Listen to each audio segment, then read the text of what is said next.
Hello everyone. Today we are doing a good old-fashioned bookshelf tour and I'm going to show you this bookshelf.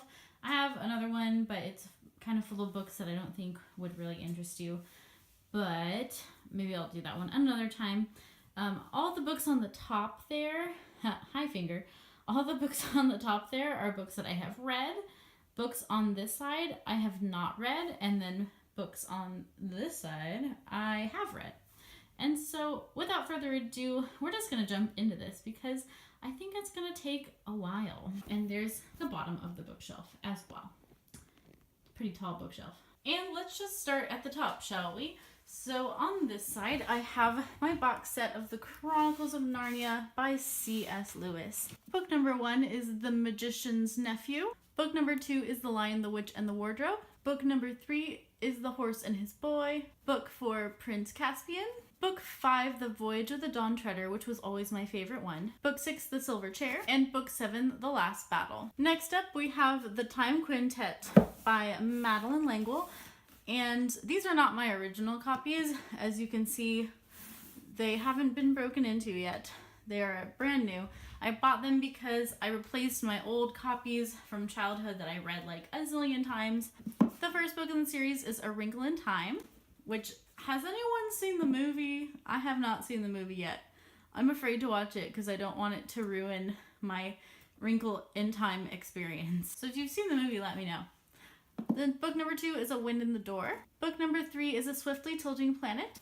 Book number 4 is Many Waters. Book number 4 is Many Waters, which I always really liked this one when I was a kid. And then book number 5, An Acceptable Time. Next over, we have Harry Potter and the Cursed Child, which no one likes this one, let's be honest.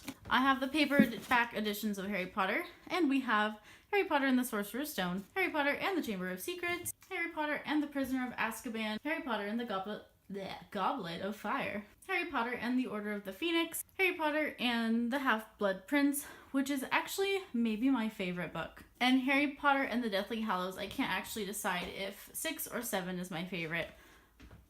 Might be 6. 6 might be my favorite. I'm not sure. I need to reread them. We have The Shadowhunters, which I tried to read this year and I'm still not finished with. The City of Bones by Cassandra Clare. Then City of Ashes, City of Glass, City of Fallen Angels.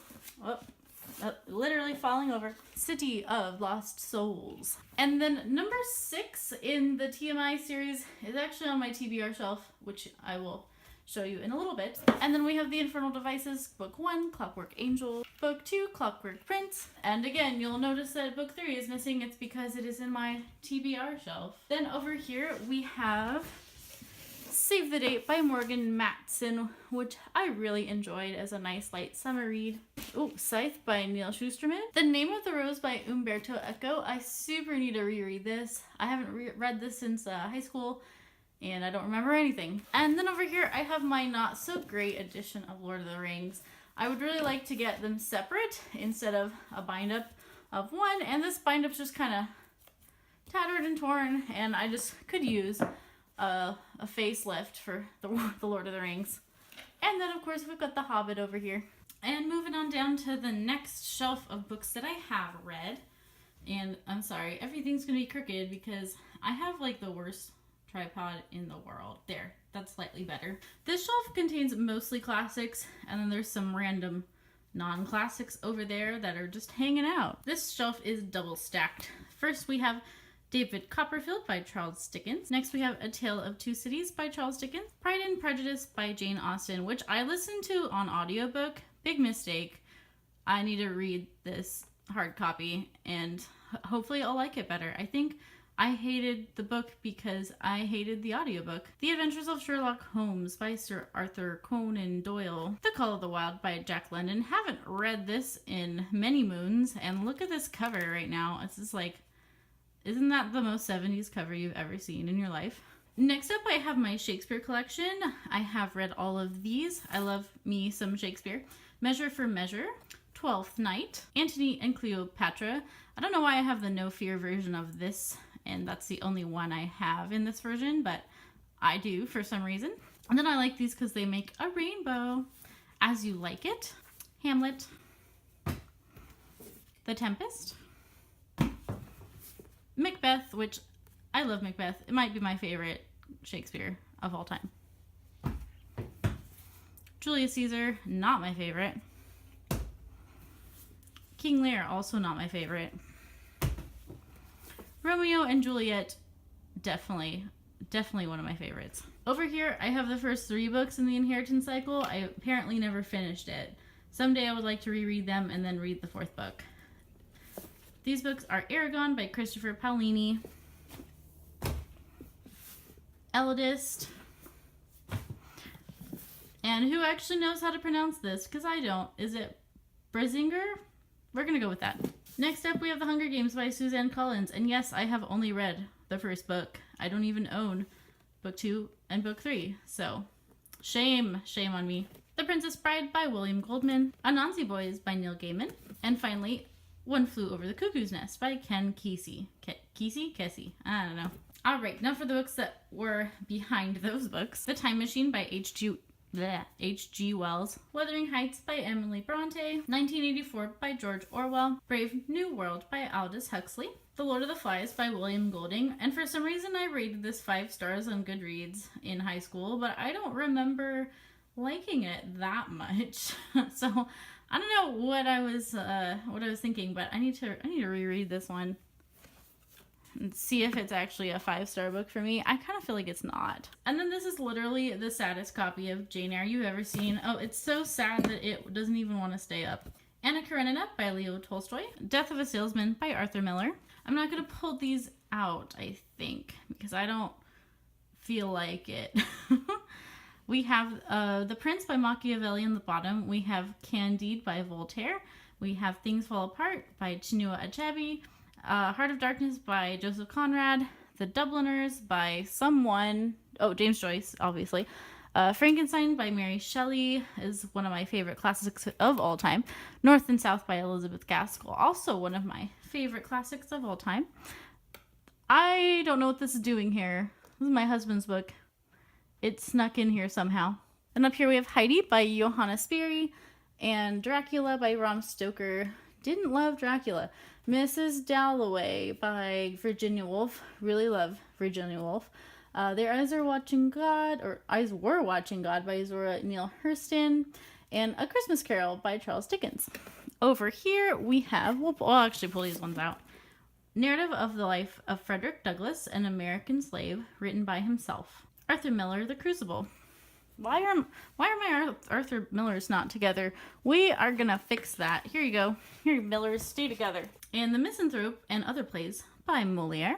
The Grapes of Wrath by John Steinbeck. Les Miserables by Victor Hugo. The Once and Future King by T.H. White. The Mayor of Casterbridge is drunk today. The Mayor of Casterbridge by Thomas Hardy. To Kill a Mockingbird by Harper Lee. And that concludes our mostly classics shelf. Alright, and moving on to the next shelf down of books that I have read.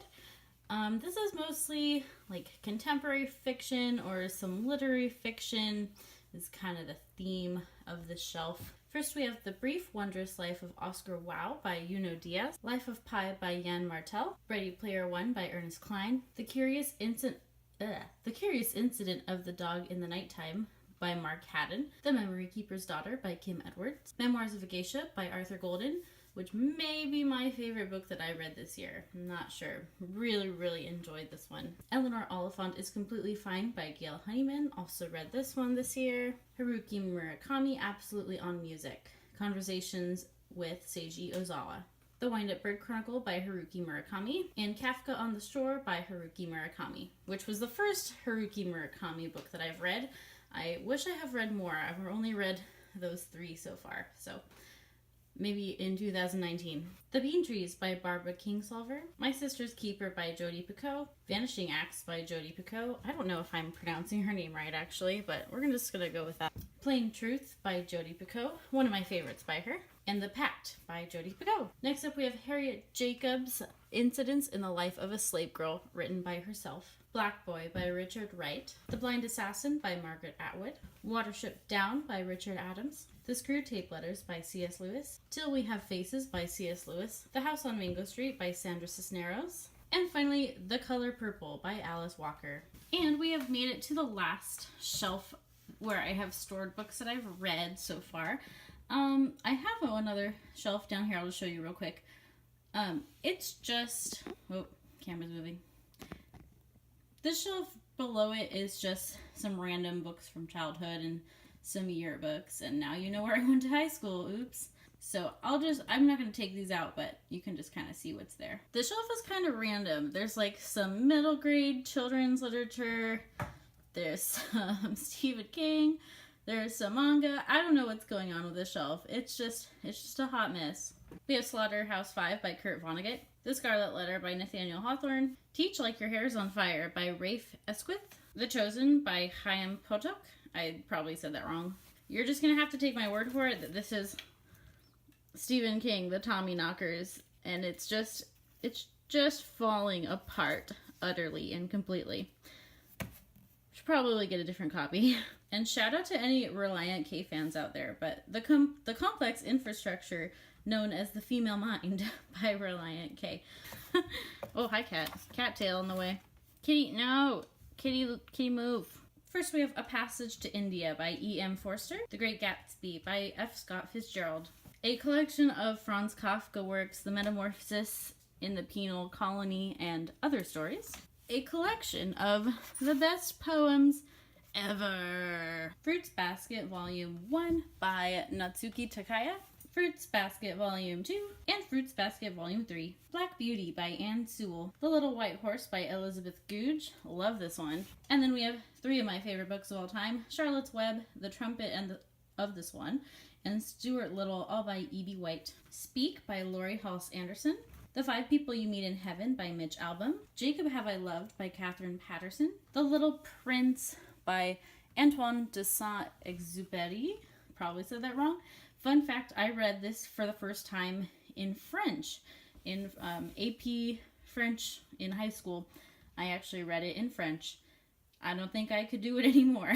But now I have an English copy because pretty sure my French is very rusty nowadays. Howl's Moving Castle by Diana Wynne Jones. The Adventures of Huckleberry Finn and The Adventures of Tom Sawyer, both by Mark Twain. The Voyages of Dr. Dolittle by Hugh Lofting. The Never-Ending Story by Michael Ende, and this is another one I am just dying to reread. The Diary of a Young Girl by Anne Frank. Ayn Rand, The Fountainhead. Bullfinch's Mythology, which I had to buy for school, and it's all tabbed up, looks like, from high school. The Odyssey by Homer.